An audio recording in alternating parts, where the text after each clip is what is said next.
No 27º andar de uma torre de mármore no Rio de Janeiro, um milionário se divertia em seu jogo favorito, humilhar os mais fracos. Mas naquele dia, diante de executivos e de sua própria arrogância, encontrou a adversária que jamais esperava. Uma menina de apenas 12 anos, filha de uma faxineira, ousou encará-lo. Com palavras simples, mas devastadoras, expôs sua hipocrisia e revelou um segredo capaz de destruir o orgulho de um império. O que aconteceu a seguir transformou não apenas aquele homem, mas também todos que presenciaram a cena. Quer conhecer o desfecho dessa história? Fique aí que vou lhe contar essa história em detalhes. Mas antes, inscreva-se no canal, deixe seu like e ative o sininho. Dessa forma você não perde nenhum novo conteúdo. Está preparado? Então vamos começar. A arrogância do milionário. Augusto Nogueira, aos 48 anos, era considerado um dos homens mais ricos do Brasil, com uma fortuna bilionária construída sobre impiedosas estratégias empresariais. No 27º andar de sua torre envidraçada no Rio de Janeiro, seu escritório refletia não apenas poder, mas um ego descomunal. Mármore negro de Carrara, obras de arte milionárias e uma vista de 180 graus da cidade compunham um cenário que servia como lembrete diário de que ele se via acima de todos os outros. Mais do que dinheiro, ele se orgulhava do prazer cruel de humilhar aqueles que considerava inferiores. Naquela manhã, sentada em sua mesa imponente de mármore, Augusto acariciava distraidamente o Rolex de R$150 mil em seu pulso, pensando em sua diversão mais recente. Havia herdado um documento enigmático, escrito em uma mescla de idiomas antigos e modernos, que nenhum especialista havia conseguido decifrar por completo. Para ele, o valor não estava no mistério acadêmico, mas na oportunidade de usar aquilo como arma de desprezo. Sua intenção era clara: transformar a dificuldade de outros em espetáculo de humilhação. Um sorriso cruel surgiu em seus lábios quando a secretária anunciou a chegada de Rosa, a faxineira, e de sua filha, Amanda. O milionário já havia decidido que aquele seria o momento perfeito para exibir sua crueldade. Ele não via mãe e filha como pessoas, mas como peças descartáveis em mais um de seus jogos sádicos. A cada encontro, cultivava esse prazer de reforçar sua suposta superioridade, acreditando que nada e ninguém poderia quebrar a armadura de arrogância que havia erguido em torno de si. A chegada de Rosa e Amanda.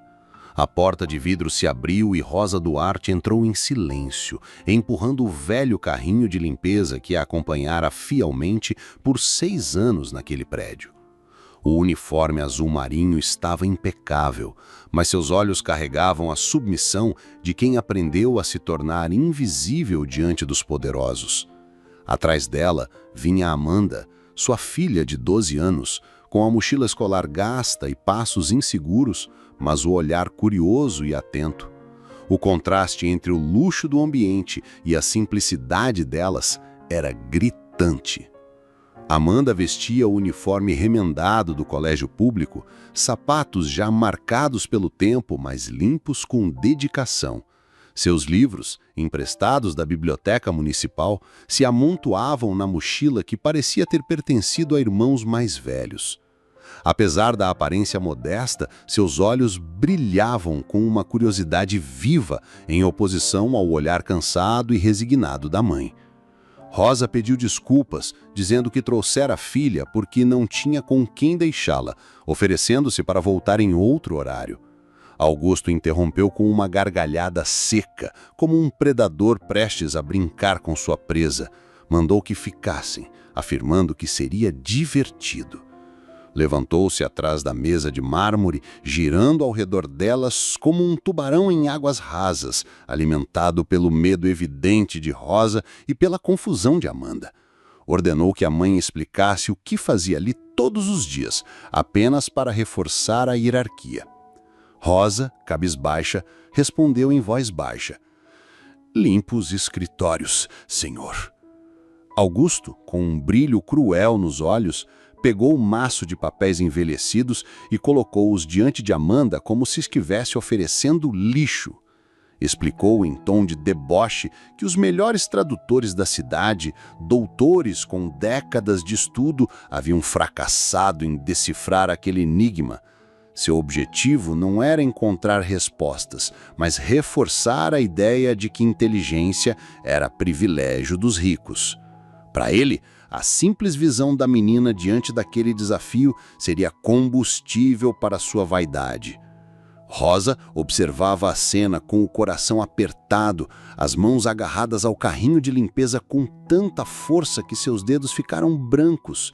Já havia suportado anos de desprezo, mas ver sua filha exposta daquele modo era insuportável. Augusto a humilhava indiretamente, insinuando que Amanda herdaria sua mesma mediocridade. Cada riso dele soava como uma bofetada, destruindo o pouco de dignidade que ela ainda conseguia preservar diante daquele homem.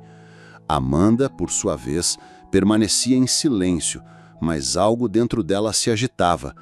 A confusão inicial deu lugar a uma indignação crescente, não por si, mas pela mãe. Enquanto Augusto ria e zombava de sua origem humilde, a menina sentia nascer uma chama de desafio em seus olhos. Não estava disposta a permitir que sua mãe continuasse sendo humilhada sem reação.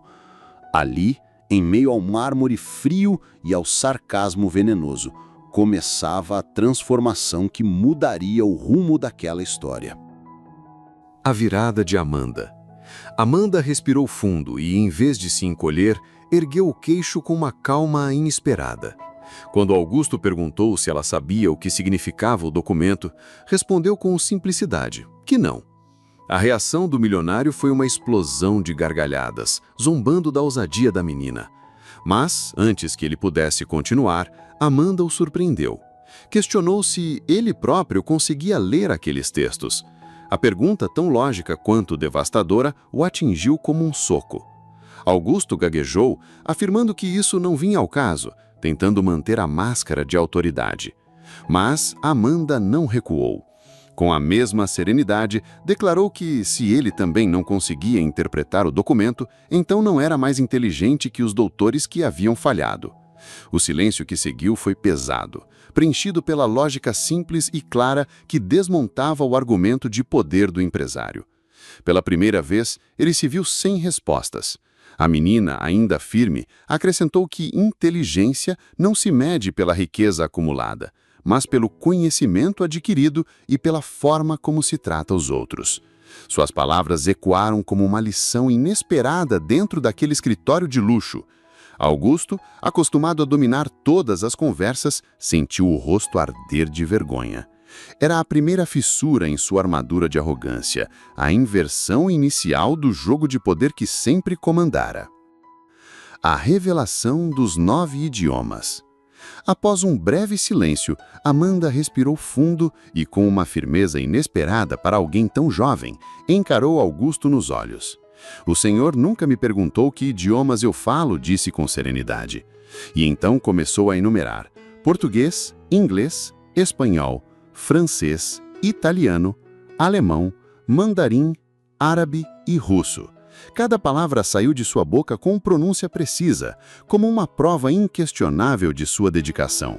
A sala inteira ficou atônita e o milionário, pela primeira vez, não conseguiu rir. Rosa ficou paralisada, sem acreditar no que ouvia.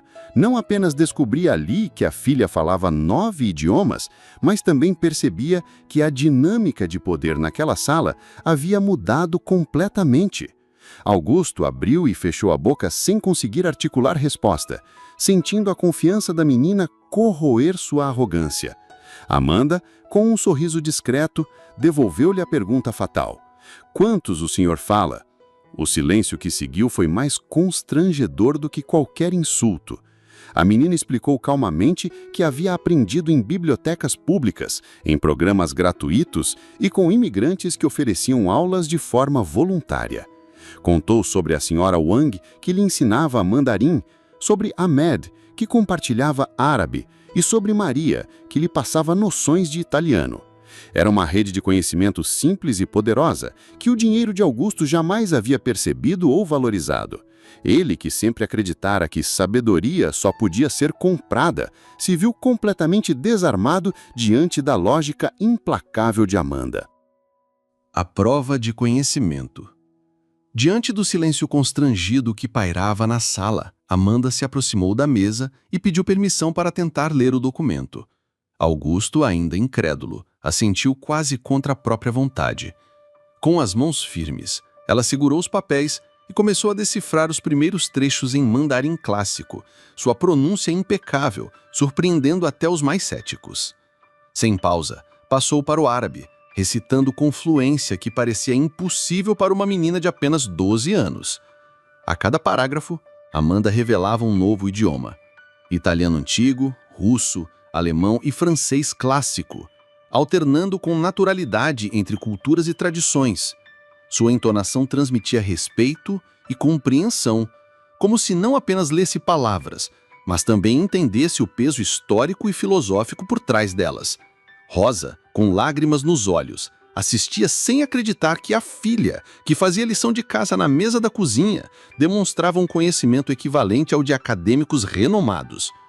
Quando terminou a leitura, Amanda ergueu o olhar e explicou com clareza que o documento não era um enigma indecifrável, mas sim um compêndio de sabedoria preservada em diferentes línguas e culturas.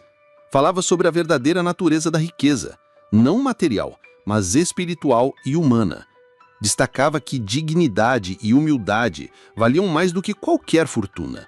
Suas palavras ecoaram como uma sentença moral, expondo não só o conteúdo do texto, mas também a fragilidade do império arrogante de Augusto. A transformação de Augusto. Augusto, acostumado a dominar cada situação com sua riqueza e influência, se viu completamente desarmado diante da firmeza de Amanda. A arrogância que sempre o protegira começava a se despedaçar, substituída por uma sensação incômoda de vergonha. Pela primeira vez em décadas, alguém havia exposto sua fragilidade diante de uma plateia. E o mais humilhante era que isso vinha de uma menina de apenas 12 anos. Sua respiração pesada denunciava o desconforto que tentava esconder. Amanda, sem elevar a voz, exigiu aquilo que considerava justo: desculpas sinceras à sua mãe por anos de humilhação, um cargo digno para Rosa que reconhecesse seu valor e a criação de oportunidades para outras crianças como ela, através de bolsas de estudo. Para completar, impôs que o milionário se submetesse à experiência de aprender um novo idioma, sentindo na pele o que era ser aluno outra vez. Sua fala era firme, mas repleta de lógica e justiça, deixando Augusto sem espaço para recusar. Sem alternativas, ele aceitou cada uma das condições, ainda atordoado pela virada inesperada. Rosa seria promovida a um cargo de verdade dentro da empresa. Um programa de bolsa seria implementado para jovens talentosos, e ele próprio começaria a aprender mandarim. Amanda se ofereceu como professora, com aulas semanais na biblioteca municipal. Assim, diante da sala outrora marcada pela arrogância, nascia uma nova dinâmica. Augusto, antes senhor absoluto, agora se tornava aprendiz da menina que havia ousado desafiá-lo. As primeiras consequências. Cumprindo sua promessa, Augusto começou a frequentar a biblioteca municipal, um local que até então jamais havia notado. Lá, sob o olhar paciente de Amanda, enfrentou as primeiras lições de mandarim, tropeçando em tons e pronúncias que soavam estranhas em sua boca. Aos poucos conheceu outros professores voluntários: Ahmed, um refugiado sírio que ensinava árabe, a senhora Wang, ex-professora em Pequim, e Maria, uma doméstica que compartilhava italiano nos fins de semana. Cada encontro lhe mostrava um universo humano que sua arrogância jamais havia permitido enxergar. Paralelamente, mudanças começaram a acontecer dentro de sua empresa. Rosa assumiu um novo cargo com salário digno e responsabilidade real, passando a orientar Augusto em projetos de valorização de pessoas. Um programa de bolsas para jovens de famílias humildes foi criado, além de cursos de idiomas oferecidos aos funcionários. Pela primeira vez, os corredores da corporação ecoavam com um ambiente de respeito e motivação, em contraste absoluto com os anos de medo e submissão que haviam marcado sua gestão anterior. A transformação, porém, não foi bem recebida por seu círculo social. Antigos amigos milionários o criticaram duramente, acusando-o de estar desperdiçando fortuna e prestígio em causas que chamavam de ingênuas. Em encontros no clube empresarial, riram de sua presença em bibliotecas públicas e do fato de aprender com pessoas que antes seriam consideradas invisíveis. Mas Augusto, mesmo pressionado, não cedeu. preferiu perder a aprovação de seus iguais a abrir mão do novo caminho de dignidade e humanidade que havia escolhido seguir. O legado de Amanda. Um ano se passou desde o dia em que Amanda desafiou Augusto Nogueira no 27º andar de sua torre de mármore. O espaço já não era o mesmo. As paredes frias deram lugar a janelas iluminadas, e onde antes havia uma mesa intimidadora, agora existia uma mesa redonda de madeira, símbolo de diálogo e igualdade. Naquele dia especial, Augusto anunciava a criação da Fundação Amanda Duarte para a Dignidade Humana, dotada com R$500 bilhão para financiar programas educacionais em todo o Brasil. O gesto selava não apenas a sua transformação pessoal, mas o início de um legado que mudaria milhares de vidas. Rosa, que por anos havia sido invisível, agora era a diretora executiva da fundação. Vestia ternos elegantes e caminhava com a confiança de quem finalmente tinha seu valor reconhecido. Amanda, por sua vez, subiu ao palco para falar diante de jornalistas, professores e estudantes. Já não era apenas a menina de uniforme gasto, mas uma jovem de presença firme e olhar penetrante, capaz de inspirar multidões. Sua fala sobre dignidade e oportunidades ecoou como uma lição definitiva para todos que estavam presentes. Augusto, sentado ao lado, ouviu em silêncio e com respeito genuíno. Já não era o tirano arrogante que usava a fortuna como arma, mas um homem que aprendera a grandeza da humildade. A transformação era visível. Sua riqueza já não se media em bilhões, mas em oportunidades criadas e vidas tocadas. Ao final, o legado de Amanda se consolidava como mensagem central. A verdadeira riqueza não está em acumular, mas em compartilhar, elevar e inspirar. Uma lição eterna, ensinada por uma menina de apenas 12 anos.